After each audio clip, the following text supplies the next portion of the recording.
Good morning, everyone. Welcome to our panel discussion. Our panel discussion focusing on mobile learning, reflections on the past and visions for the future. So it's our great honor to invite the experts and scholars who are pioneer in the mobile learning area. So let me introduce briefly of our panelists, Professor Hiraki Ogata, we know our local chair.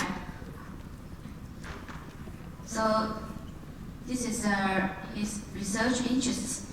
I just put here for you familiarize our experts' research interests. Most or almost of them focusing on mobile learning for many years.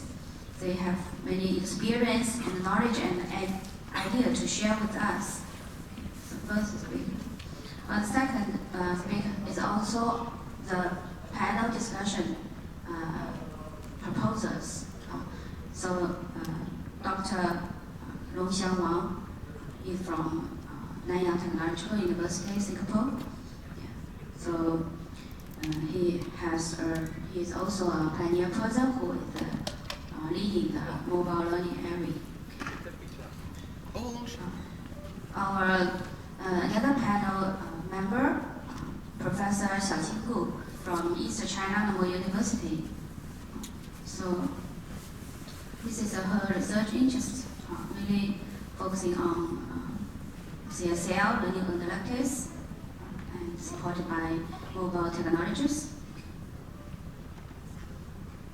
So although she is the projects for absence this panel discussion, she also contributes our proposal. Professor Hyun So from Women's University, Ila Women's University, South Korea. So he focuses on the research, mobile and seamless learning, and also computer system language learning for many years. So another panel member is Professor Jin Jiaxu from Taiwan, National Taiwan Normal University. So she will also introduce new progress of mobile learning and the relationship with AI in mobile learning. So we invite this expert.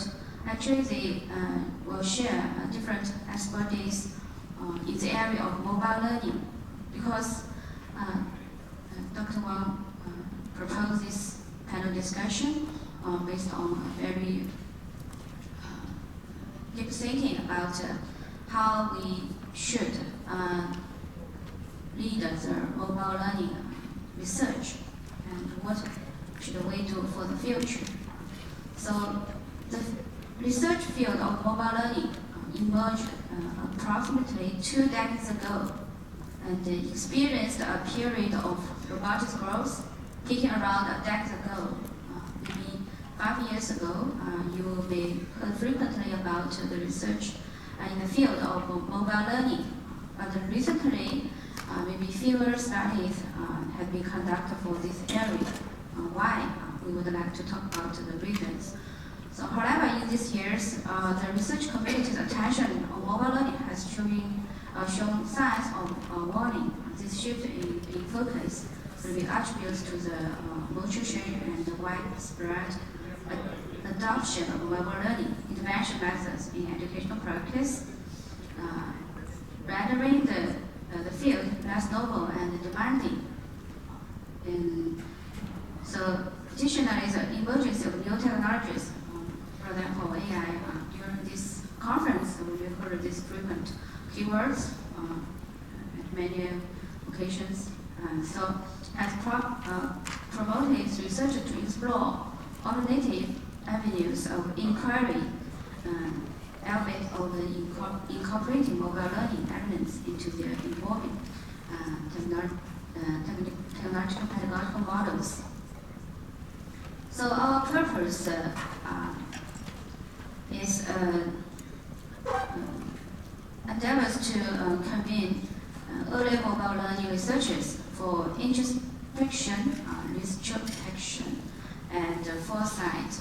So through this lens of the individual research trajectories, and the panelists will critically reflect upon the past achievement, challenges, and contributions of mobile learning. Furthermore, the discussion will encompass an exploration of potential future direction and the symbolic integration of mobile learning with novel technological advancement. So I hope. So our panel discussion will focus on answering this kind of general guiding questions.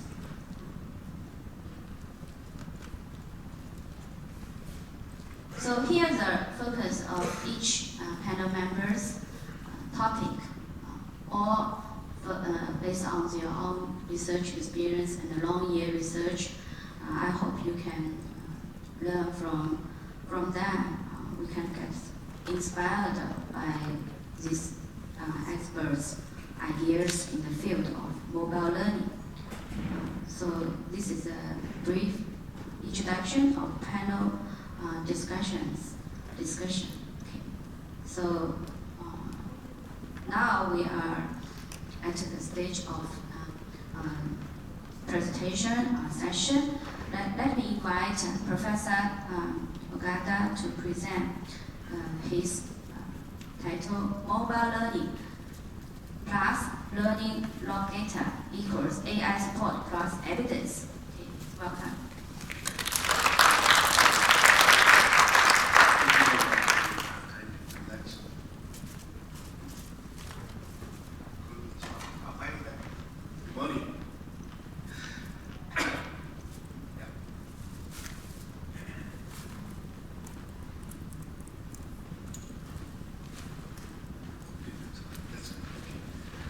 So this is the title. I changed the title a little bit. Yeah, I started mobile learning research in 2003. It was 20 years ago, and yeah, at that time there is no smartphone. Yeah, we use PDA, personal digital assistance, and connect to the internet, but the connection was so slow. Yeah. And okay.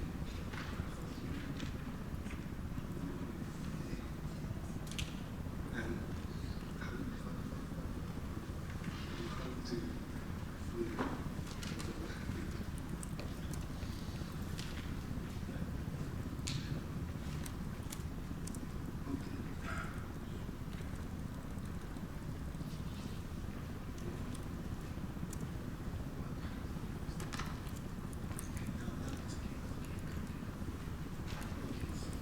all right. So we bought several amount of the PDAs and then distribute the PDAs in whole classroom.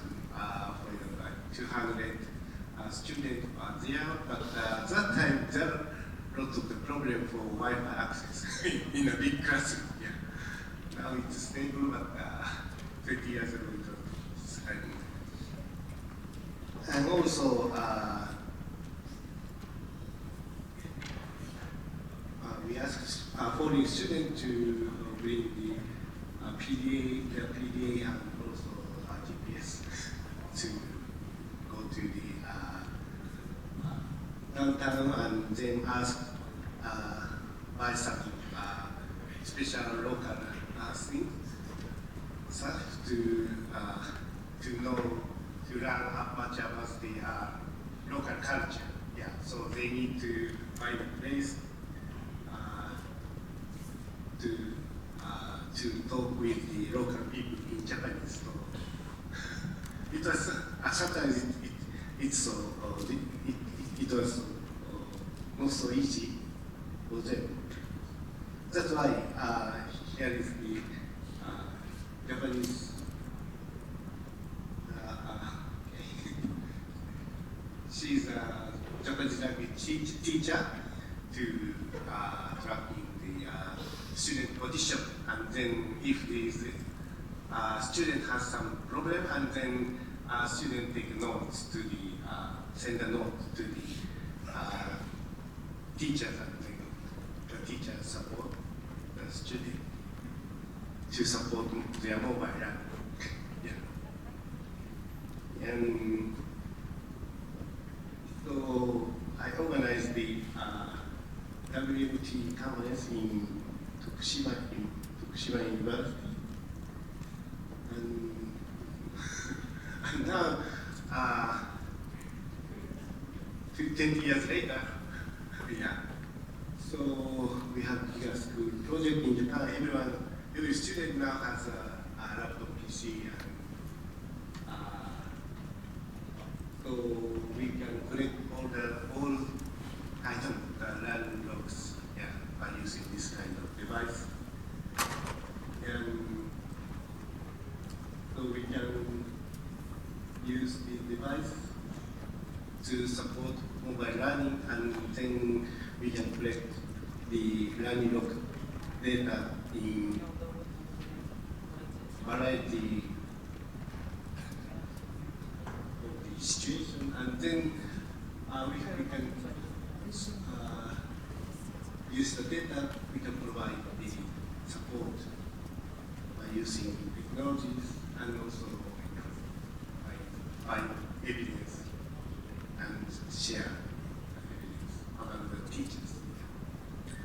So we are now developing a framework to collect the data in the classroom level, and also the school level, and also the national level. I think our theme-based invited speaker Peter already talked about this one. And we have book and log palette for collecting the data and also analyzing the data. In future, maybe we need to find some place to support the student learning. Yeah. Maybe we need to find a place for the more comfortable place for the learning. And also you learning. So you means the hot spring in Japan. This is also comfortable place for learning. Thank you.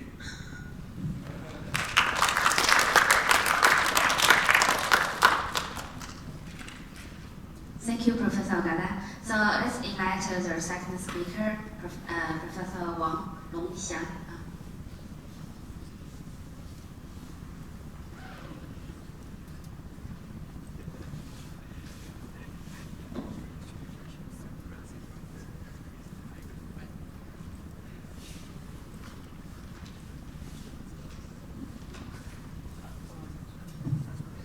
Hi, good morning, good afternoon. Actually, before I start my talk, I also want to give a little bit of background of this particular panel, which Dan and I co-proposed. The original idea is that it's actually a panel run by our special interest group called Classroom Ubiquitous and Mobile Technology Enhanced Learning, COMTEL, C-O-M-T-E-L, under our Expressway Society for Computers Education. Our SIG was founded sometimes around 2008, with 7 chairs all the while. So we try to invite all the former chairs to be our panelists this year. So far, actually, we have 4 of us over here, and 4 of us are actually former chairs. Dana is our current chair, so that's the whole idea. Now we want to look back over the past 12 to 13 years or 15 years, what we have done, and what we can do ahead. Yeah, For those who attended our seamless IDC, this keynote by Professor Chan yesterday, and those who stay back for the panel, you might have listened to when we talk about the seamless learning, because seamless learning used to be seen as a subfield of mobile learning. It started off from one-to-one. We believe one device per learner settings to support learners in learning across different spaces, from formal, informal to informal, individual to social, physical to digital, and so on and so forth. Many different ways of looking at different learning spaces. And we try to connect all these different types of learning past different types of learning activities across different spaces. So we also focus on talking about bridging. We talk about bridging of the learning processes. But it started off from a very technology-driven kind of perspective, looking at this seamless learning field. Because I started off from mobile learning. We see that as a special form of mobile learning. So earliest paper that we're talking about this technology development, how technology can support this. And if I'm talking about, if you recall what Professor Chan talked about during the keynote, you can see actually he goes back to this perspective. We're talking about seamless AI. We consider this AI, which I see it as actually a ubiquitous learning with a greater penetration of the AI. As the support for seamless learning or the basis of seamless learning. So that's essentially from a more technology-driven perspective. But then we move forward. In the middle of time, we are talking about more on a pedagogical perspective, which Professor Louis and I, Louis Chikit, and I, and also a few other colleagues, including in the theology, also involving in our projects before, and other also involved in some of our projects before, which we are looking more on pedagogical design. We co-design curriculum, co-design lesson plans with teachers, to get the student to do seamless learning in and out of technology. And then until the more recent kind of perspective, we're looking at a learning culture perspective, how to build a learning culture, a seamless learning culture. And we also have colleagues looking into more psychological perspective, education psychology perspective of seamless learning, or a more distributed cognition, social cultural perspective, how seamless learning interact with the environment, interact with the humans. So it's more, we're looking at all these switching of us. And that's why you can see that if I just repeat this definition which I shared yesterday, seamless learning is when a person experiences the continuity of learning and consciously bridges, we emphasize bridges, the multifaceted learning efforts across a combination of locations, times, technologies, or social settings. Okay, so this is a definition, and also that's why in the earlier stage we were talking about why we want to have one mobile device per student, because the student, in the ownership of the device, they can store everything in the same place, and also they can use different apps at different locations doing different things, supporting different works. So we actually name your personal mobile device for learning as learning hub. It's your personal learning hub. It makes you to bring across different learning spaces. So that's akin to one-to-one learning hub. But later we thought we don't have to do one-to-one, because especially look at developing countries, like in Singapore for younger students, we cannot afford all. Either we cannot afford all, it's not advisable to have one-to-one carrying 24/7 on the so we move into something we call division of labor. We get the students to store their work or use the apps on the cloud. Then you can use different computers, different devices at different locations to access the same place. Then they save everything in the same place. So things you saved 2 weeks ago, and suddenly a teacher said, teaching you something new, then said, I recall two weeks ago I saw something relevant. So I just go back and check whatever I stopped. And maybe I share the class and they said and discuss with that. So this is seamless learning we are looking at. So we don't have to stick to one-to-one, just in case we cannot afford it.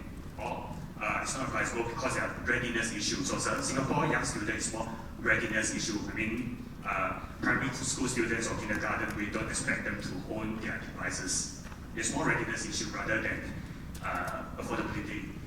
But now I want to compare to have a better idea of what seamless learning in your mind it is. Okay, I want to talk to the neighbor, and the neighbor is something that we have Professor Panelist here. Sorry, I did not pronounce your name correctly. Because he is a pioneer, a big gun of another field called blended learning. I even cited his definition of blended learning before. In fact, the first time when I introduced blended learning to somebody new or new to this, and then they said, "Are you talking about blended learning?" No, it's not. It's not. I think Professor Bong, after you listen to my sentence, you can see the difference. Yeah, you can see this blended learning, instructional engagement of learning that provides a combination of face-to-face and computer-mediated or online activities. So the entire process is most likely instructor design.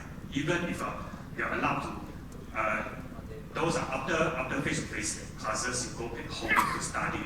They always lock you online. You have to do things online. Yeah, and it's all designed by instructor. Although the student have the flexibility of where you're going to learn it and how, what time you're going to learn it and your learning pace. It's self-paced learning, but still it's all instructor design. So it's all the way for more learning in that sense. Conceptually, it's all the way for more learning. But seamless learning is cross of SIMS, but not restricted to physical cyberspace. So blended learning is physical, it's classroom, but seamless learning is physical, it's authentic environment. Classroom included, but more than classroom, beyond classroom. Seamless learning trajectory can be self-directed in a sense. It doesn't have to always be dictated by teachers. So that's why I need to really just go through. I think my time is very constrained. But look at Singapore's case. We're actually putting up this regular. You see, this is year 2020, June 28, which is, this is in the midst of the beginning of pandemic. During that time, our Ministry of Education already talking about we want to make blended learning something regular. And in the past, they never thought of it. But because of this challenge, we tackled the challenges during the lockdown and then realized that actually it's very regular. We turned blended learning. So afterwards, actually, they announced that we did this blended learning implemented in all secondary school and we call it junior college, which is equivalent to high school. All subjects supposed to use blended learning at least once a month, preferably twice a month. Yeah, they need to design their curriculum or design their lesson plans in blended learning way. So they make it compulsory for all subjects, and in parallel, they also make all the secondary school and high school or junior college students that are using have a one-to-one. Again, they call it Personal Digital Learning Program, PDLP. So this blended learning and PDLP are going, they are actually trying to work together so that they can perform blended learning with their own devices. So that was the direction. And what happened was that at the beginning of this blended learning, because it's really new to our school teachers. So we have these are Academy of School Teachers, Singapore teachers, which actually are formed by master teachers. They are going to provide all these professional development stuff. They also design professional development for these are public school teachers, all the teachers. So what happened is that during that time, they were being tasked by our ministry to design all these PD program and also the blended pedagogy. Because it's something new, so they they did literature review, try to find blended learning literature, and then eventually they said maybe seamless learning literature works better for us. So actually they introduced seamless learning literature, and they look at mine and also other colleagues' literature, seamless learning literature, and they came up with something that looks like this, disseminated to all the school teachers. The idea is that the teachers can try to design learning in different spaces, synchronous or asynchronous, on screen and off screen. Yeah, so they need to traverse because these are different spaces, and actually they actually admitted that is actually kind of inspired by our framework, which is very similar to some of these two frameworks which I proposed that very similarity or conceptually they are relevant. Yeah. Okay. So what happened here is that if we look back to mobile learning will start off from just use of mobile device. Even you just start in your classroom, you sit in your chair, you alone, so use mobile device, that's called mobile learning. That was 20 years ago. And gradually we move on is mobility of devices. Devices also move. And eventually we believe in mobility of learners. That matters. That's mobile learning. Mobility of learners. That's the most important point. So that's why when you look at this, this is again the slide I shared yesterday. Make the most out of your experiences within individual environment. That's what seamless learning is about.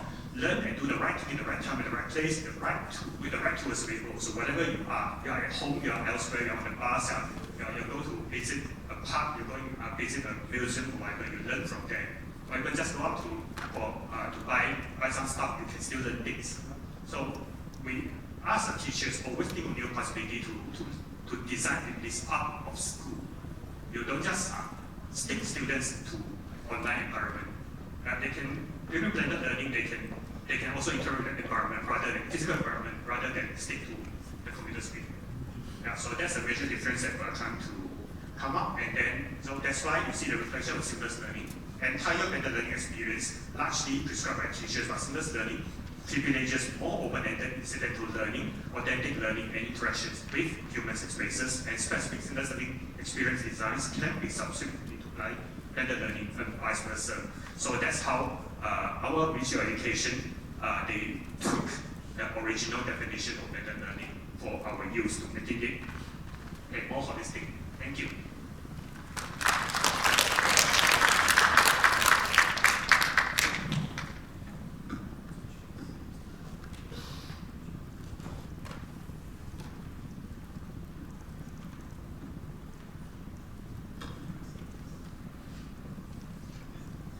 So let's invite welcome Professor Xu Tijia.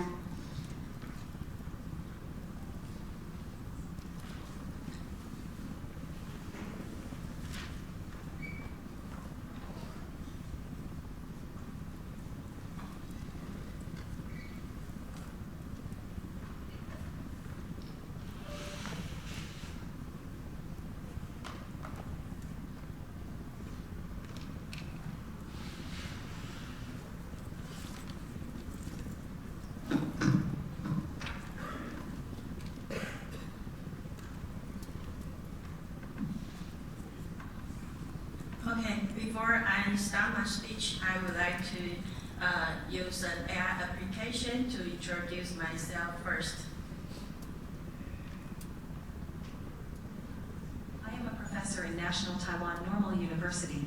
Nice to meet you in ICCE 2023.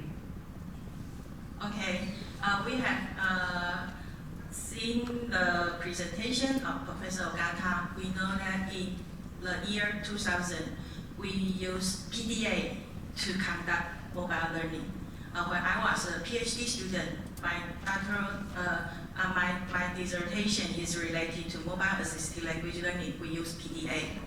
But from 2010, we start to use tablet PC and smartphone.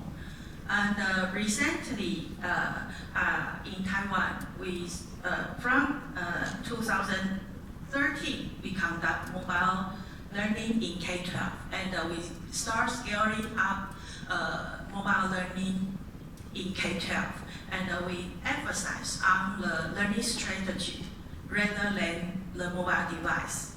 So we have conducted this direction for around 10 years. So you can see that in this picture, I'm here. The teachers consult me directly on site, and I give them advice about their instructional design for mobile learning, and then they put their instructional design into practice in their class. So here are the 10 strategies which we frequently suggest them to use. MOE made mobile learning become popular and ran this way for 5 years, from 2014 to 2019. However, from 2020, we start to emphasize active learning because, just like Professor Long Xiang Huang mentioned, most of the material in the cloud, so the learners have to active to get the learning material. So we call this technology-enhanced self-regulated learning. This project will also run 5 years in K-12 in Taiwan. So we can see that the MOE team designed 4 learning phases here, including pre-study, co-regulation, social regulation, and the teacher advice. The four learning phases are designed for K-12 teachers to conduct their class, the mobile learning class. As for pre-study, before or in class, the teachers can check whether the students have watched the learning material from the online platform. You can see it here. This platform is similar with the book roll. And we can see some record inside the platform. And this platform also can see that whether the student have watched the learning material.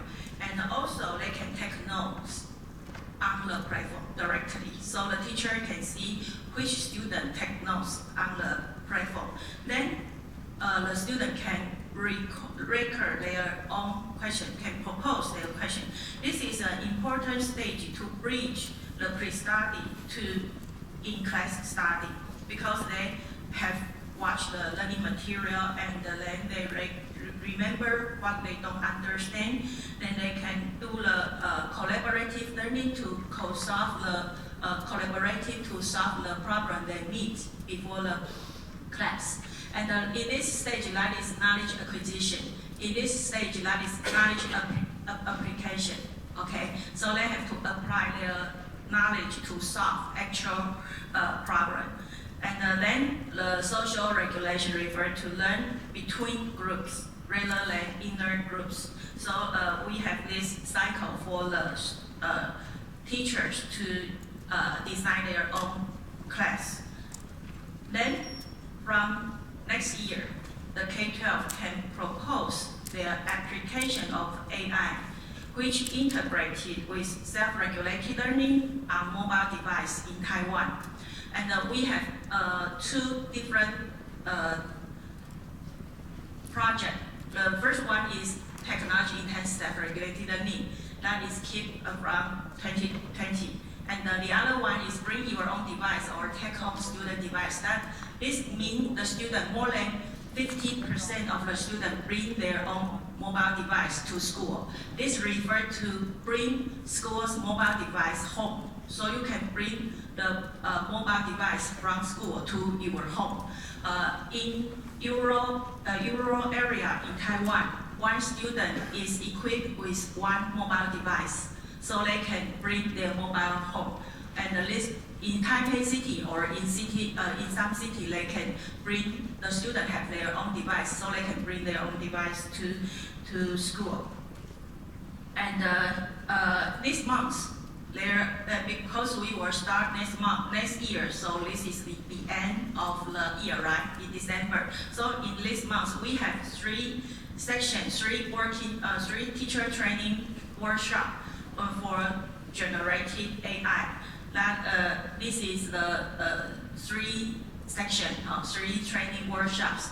And next month, we will design more teachers training material and example for K-12 in January 2024. That is next month, okay? January 14, we have a meeting in Taichung. We'll discuss about the training material.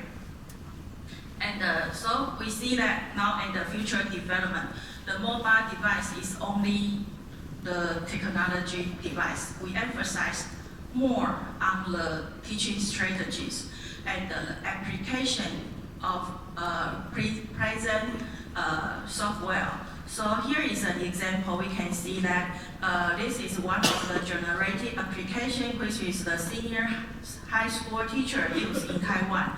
This application can produce the picture according to the description you input in text. The more accurate of the words you use, the closest scenario picture will be presented.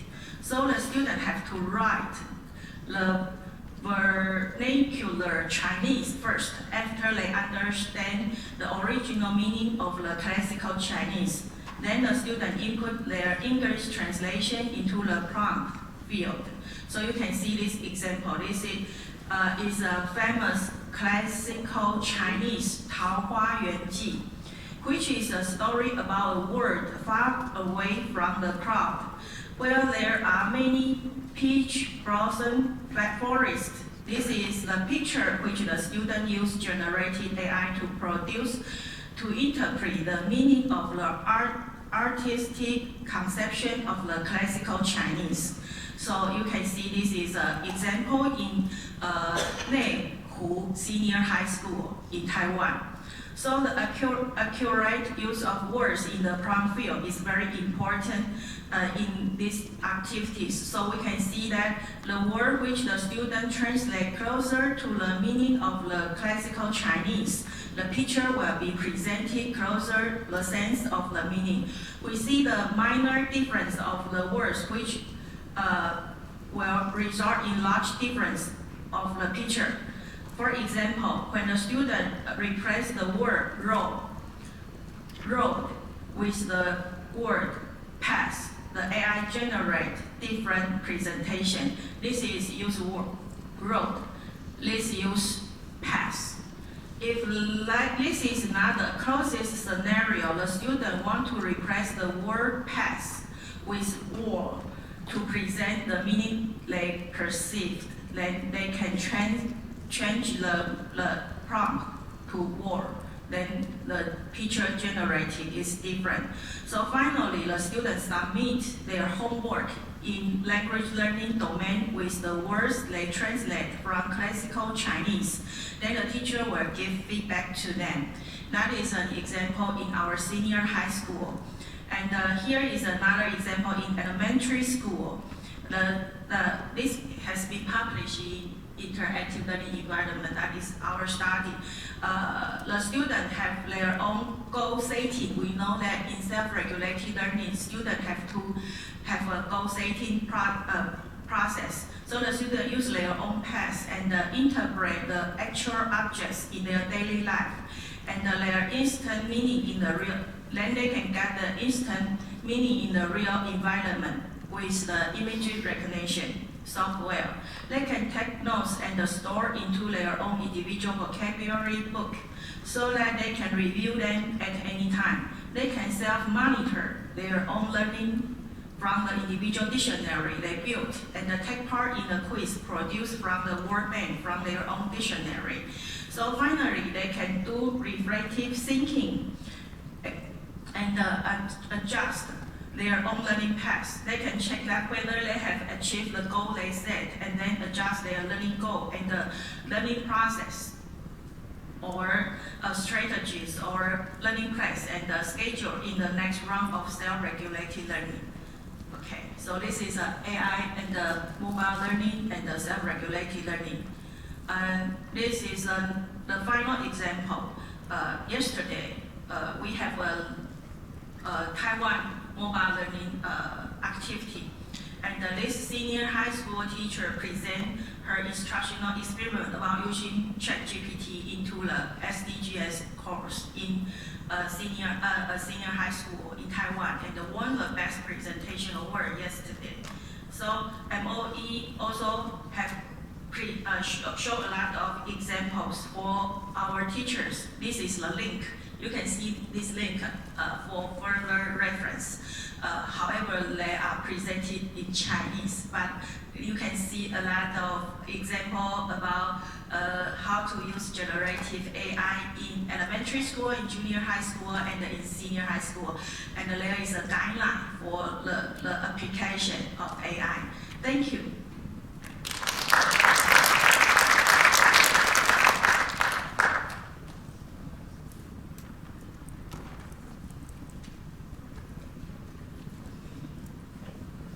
So the next panel member is Professor Su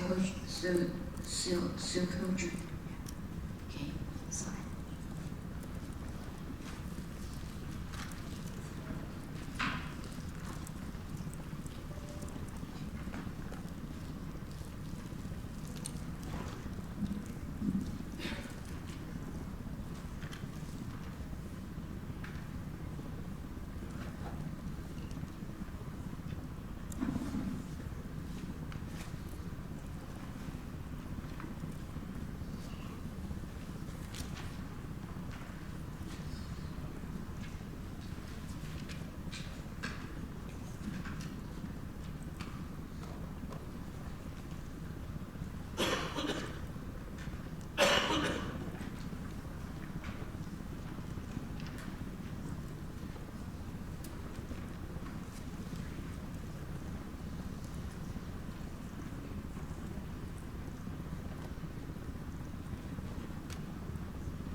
about my perspectives about seamless learning research.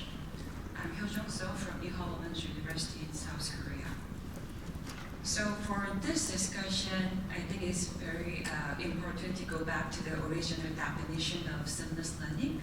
It was published almost 20 years ago, and you can see this is the original article published at the time. So this is the definition proposed by the authors, and you can check the lines. And also there is a definition about seamless learning space on the same page as well. So the key contributions of seamless learning from my perspective is that it really helped us to understand this emergent and also mixed learning opportunities in informal learning spaces. And also it helped us to understand the importance of learners' curiosity and their interest-driven learning. But looking back about what we have done for the past 20 years, have we really realized the promise of seamless learning? And also we can think about whether we really address the real-world issues that public is concerned about beyond the easy access of mobile technology. So for that, we probably have to address the state of the actual questions rather than the state of the art. So what has been the state of the actual? So let's think about this question. What is the most important problem in education that you think we should solve with technology? These days, as a researcher in education technology, I was thinking about whether I'm solving the problems that I'm curious about, or am I solving the problems that public is concerned about? So I posed this very simple question, just one question to the public. So I did 2 crowdsourcing surveys with Korean teachers. So one question, anyone with a link can answer to this question. 2 issues that public is really want us to solve with technology is the first one is learning disparity, the learning gap, and also the second issue is social-emotional learning. But the actual reality is we don't really have many successful cases that address the learning disparity issues. In fact, the recent publication by UNESCO put this word, EdTech tragedy. And despite the wide use of mobile technologies during the pandemic, in fact, it increased learning disparities. And also, we don't really have a lot of good applications that focus on social-emotional learning of learners. And also, many schools are banning the use of mobile phones in the classroom because they're afraid of digital technology addiction and digital distraction and cyberbullying issues. So how can we move from promises to the reality, addressing the state of the actual issues as a community? So for that, I will suggest 3 perspectives. The first suggestion from me is probably we really need very simple but powerful solutions that go seamlessly into the daily routines of students and teachers. I don't have a very good example from my research compared to other researchers, but I think we can probably get some good ideas, very simple ideas from those commercial ones. This is the routine or habit building applications was introduced by my graduate students because she was having a lot of difficulty about self-regulated learning for her study. And these simple applications, you go into there every day, you set your own missions, and also as you achieve your missions, you get some reward. And what is interesting with this application is you have to put your own money. So from like $10 or $200. the simple truth about human psychology is that we don't want to lose money, right? So she has to keep on her ambitions. And so this kind of commercial apps give us some ideas, like what we can do for self-directed learning or interest-driven learning in the daily routines. The second suggestion I have for the community is we probably need to have a powerful solutions that address social emotional issues, which are very important for students' well-being. So how well the harmony and well-being was proposed as the global educational goals. But think about our research for the past 20 years. Do we have any successful application? But recently I found this application, of course, is again the commercial one by Microsoft. So Microsoft has this application called Reflect. And what this application aims to do is that every day when you check into the classroom, you indicate how you feel, okay, through this simple interface. And then, based on your emotional status, they probably give you some resources or some time for meditations and things like that. It's a powerful tool for self-awareness of our emotions and learning how to control our emotional issues and having some empathy about other people's feelings as well. Since we are entering to the AI stage, I also want to briefly share about my perspective about AI and seamless learning. These Chinese scholars propose that there are 3 paradigms in AI in education. The first paradigm is AI is directing and learners are simply recipients of a technology. And the second paradigm is AI is like a collaborator of learners. The last paradigm, probably this is the most positive one that we should aim to do, is AI is empowering learners. So learners do not lose their control or agency, but they get empowered through the use of AI. It kind of mirrors what we know about learning theories in moving from behaviorism to cognitivism or social constructivism and connectivism. But traditionally, we didn't have much good applications that follow paradigm 2 or paradigm 3. Most of AI applications that follow the learning logic or mechanism of paradigm 1. That is quite dangerous. According to this article, very provocative article, the title is Why Machine Learning Alone is Not the Answer for Us. This kind of black box model of database learning systems lacks the explanatory power of how and why we learn. But I see that through this emergence of generative AI, like a ChatGPT, we probably can build powerful applications that go into paradigm 2, and perhaps paradigm 3 as well. So my last suggestion I have for this session is that we will need to build powerful applications or more seamless learning design cases that follow the logic of paradigm 2 and paradigm 3. That's the end of my presentation, and these are the references mentioned in my talk. Thank you.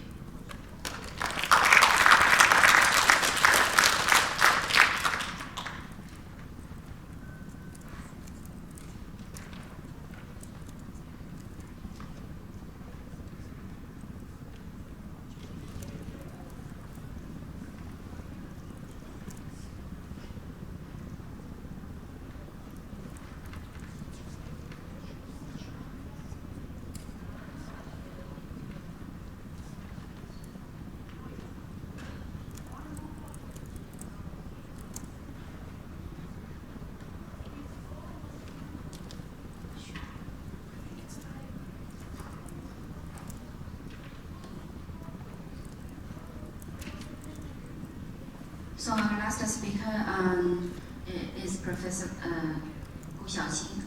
So here I just quick go through the Professor Gu's PP slides. So her title is Mobile Learning in the Age of Artificial Intelligence Education, a Personal Journey and Future Direction. So here are some background.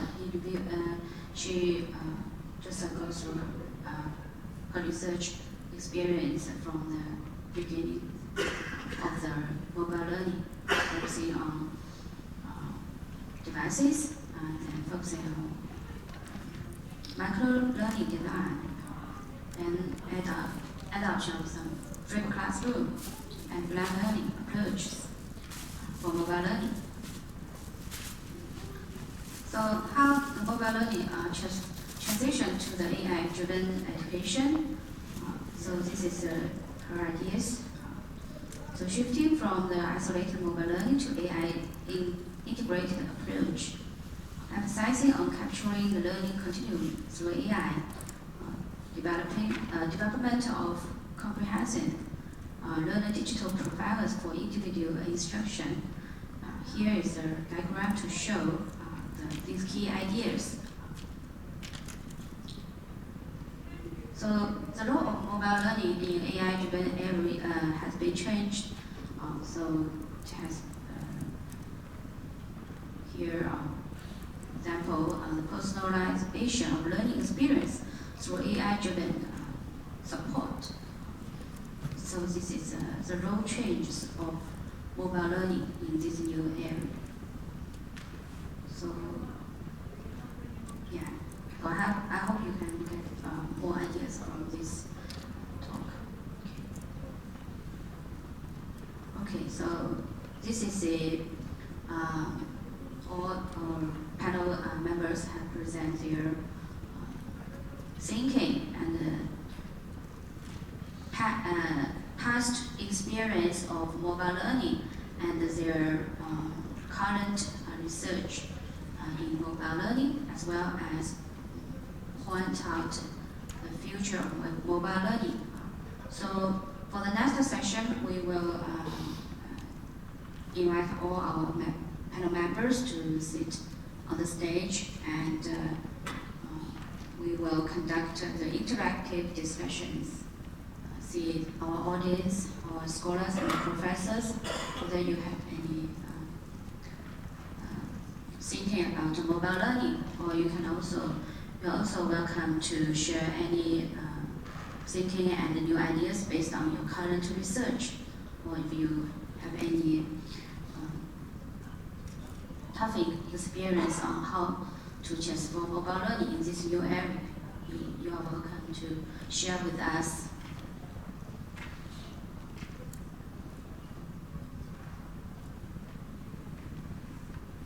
So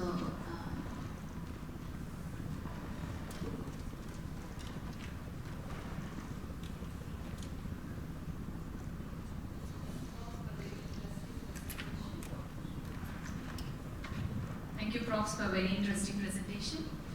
So we can see that in last 20 years, mobile learning is actually mostly focusing on disciplinary knowledge. We always say, oh, what the students have to study in terms of history, in terms of geography, in terms of mathematics, and so on. What about the non-disciplinary knowledge, non-disciplinary learning? Are there any initiatives about it? Because I'm very new in this particular area.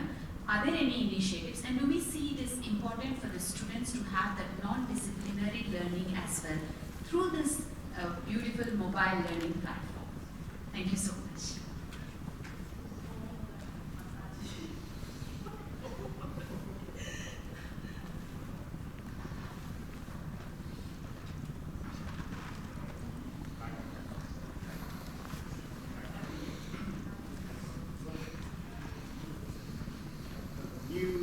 Cross-disciplinary field or new area, new...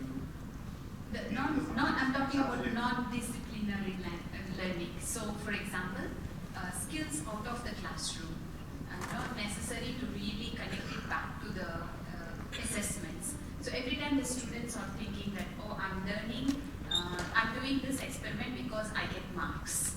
So can we use this mobile platform for non-disciplinary learning? So how to learn the life skills in the classroom? classroom, outside the classroom. So for example, when they are in the train station, what are the learning that should happen inside the train station, which is not assessed, no grades, but it is important for a child's development. So is there such an initiative already? I would like to hear. Thank you so much. Thank you very much. So we had research about the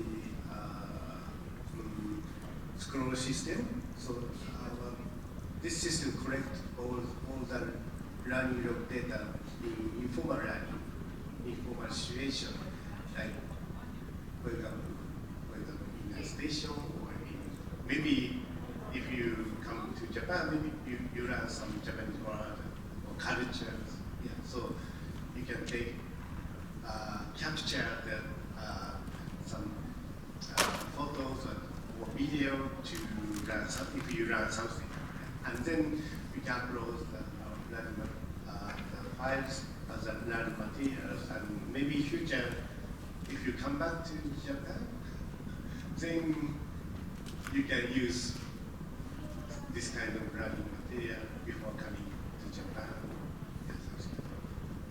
Sounds really good. Yes, I think that would be very helpful. I'll come back to Japan again in future. Yeah. Thank you, Prof. Thank you very much.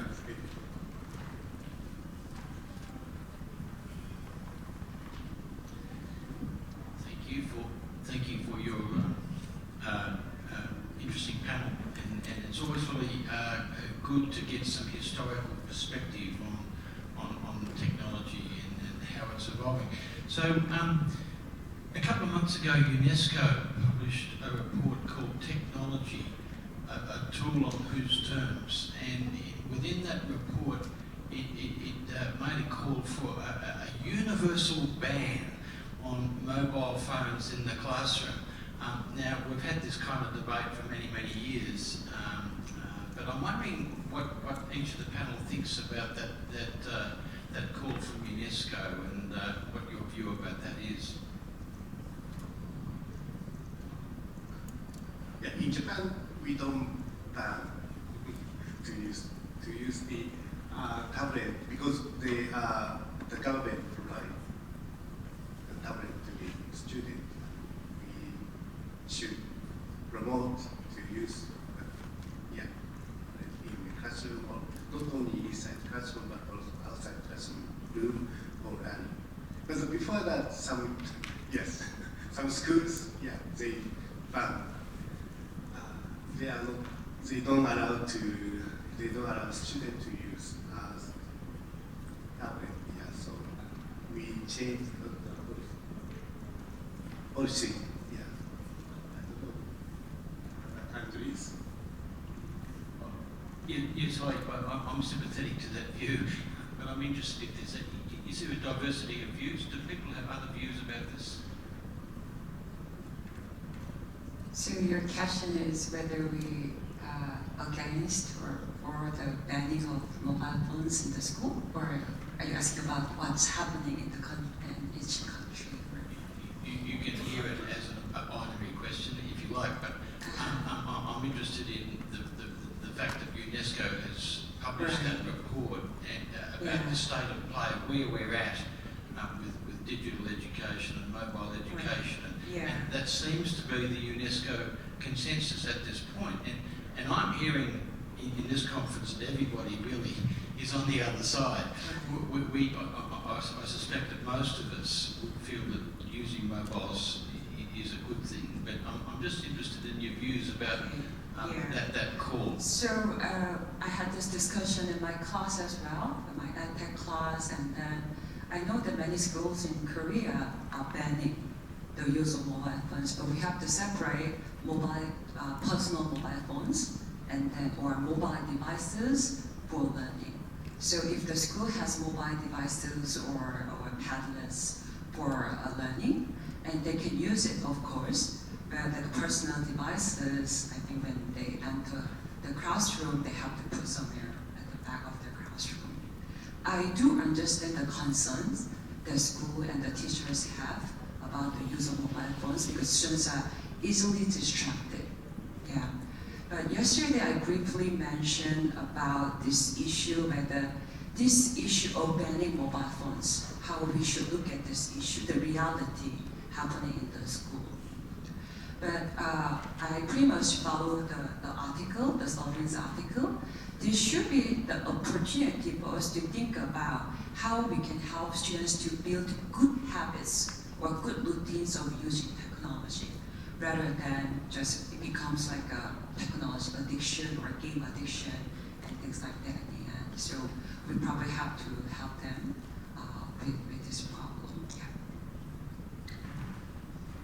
We do not ban mobile device, but we ban games.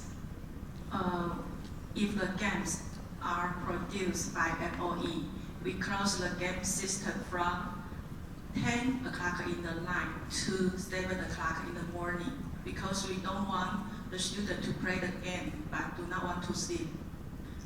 So that is the only one we ban in Taiwan. But we have some management rules for students to use mobile device. So we don't need to prevent them from using it, but we manage how to use it. And between parents and the school, we sign a form. That means we have a negotiation between parents and the schools. And the parents know that their children use the mobile device at school. And the parents know that they can bring the mobile device home. Then they sign the agreement. So we have some management rules, but we never ban the mobile device. In Taiwan, we only ban the games produced by MOE, because we find that the student really like playing the game. That is a serious problem. So we close the system from 10 o'clock in the night to 7 o'clock in the morning.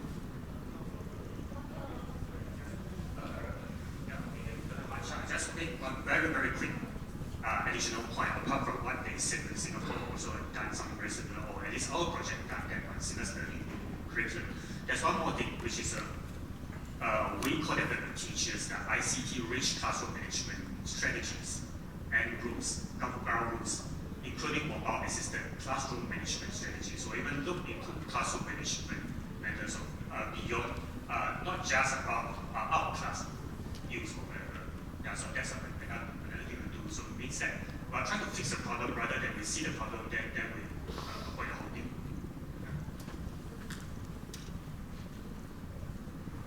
So there's a subtitle to this session that says, "And Visions for the Future."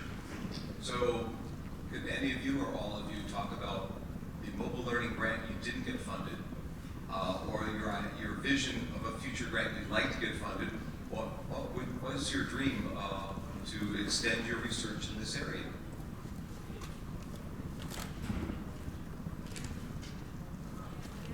Okay. Yeah. Actually, mobile device can be a tool for not only for learning but also the tracking. Collecting the data. I mean, the data is including the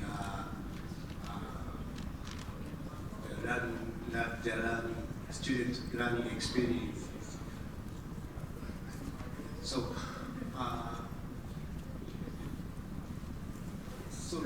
learning flow can be a very important role for future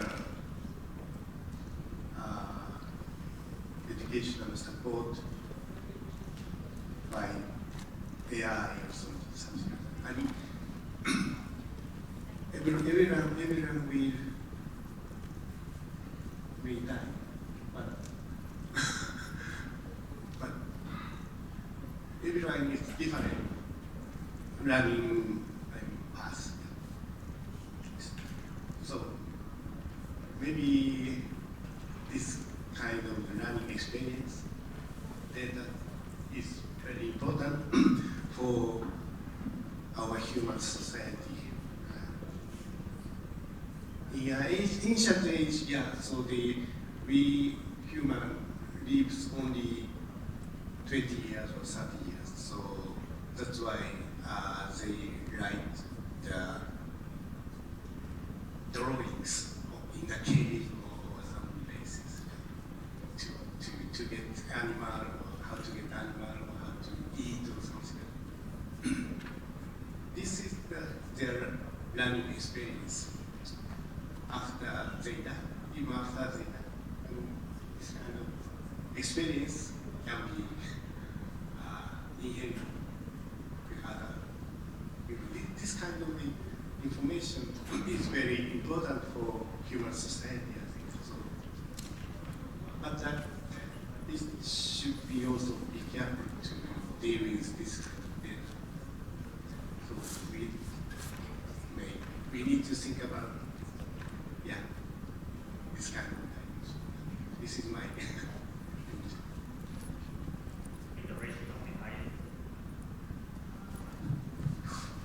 the rationale behind this this panel is mainly which we discussed just now. Until now, 20 years after mobile learning field becomes its own, while witnessing all this, because of people are moving over, our colleagues are moving over to other fields, other research direction. We see the analytics, we see, let's say, smart systems, or AI or whatever, and mobile learning itself, or mobile technology itself becomes a subsumed into all this research. It happened to have this element, and this element is important because all the students are most likely, the older students, they are more likely that they are carrying a mobile device, and they use mobile device for the accessibility of all these core environment, core platform, core tools they are using. But we probably no longer see mobile learning as core interest, research interest on its own. I will see all this kind of integration, system integration happening even more and more. But I was also interested to see, which I see some of our colleagues are actually more, let's say for example, they have educational psychological background.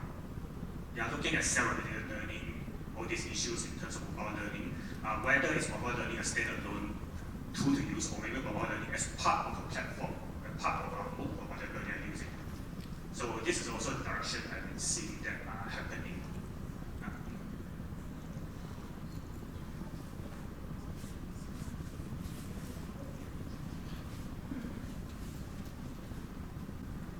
Thank you for the presentations and the perspectives on the future of mobile learning.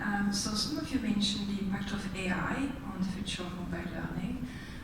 I've got about another technology which is really upcoming, which is virtual reality and augmented reality.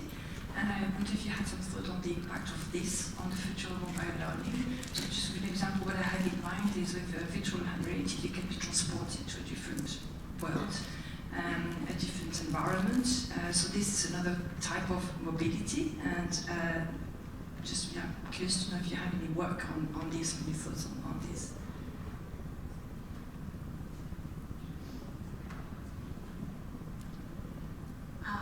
I believe augmented reality integrated with mobile learning is very popular in recent years. So I think in near future, if the augmented reality device it make more progress, I think I believe the term of mobile learning is not the most important part, because it may be replaced with personalized learning, or because the mobile device can provide us authentic or provide us personalized information to bridge the real life and the learning content. However, no matter what technology change, I think in learning domain, the most important part is the instructional design. Even though augmented reality, virtual reality, mobile learning, or any other technology enhanced learning. So when we use a new technology or a new application of artificial intelligence, we need to cultivate our teachers how to appropriately design their learning content into use of these technologies. So I think that is the most important part. And of course, because the application is changed, so we have to ask our teacher to learn more. how to use this technology in their class, including augmented reality. So I think integrated with environment, our environment and our learning content is really an important part, but the instructional design is the most crucial for future. Yeah.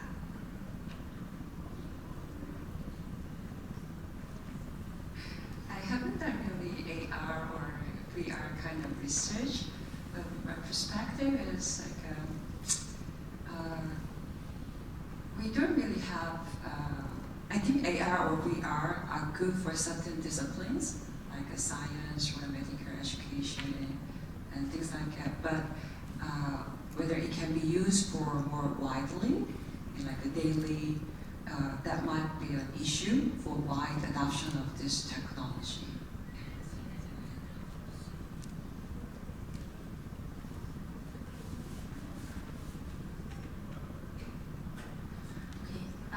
So if there's no more questions, we will end this panel discussion.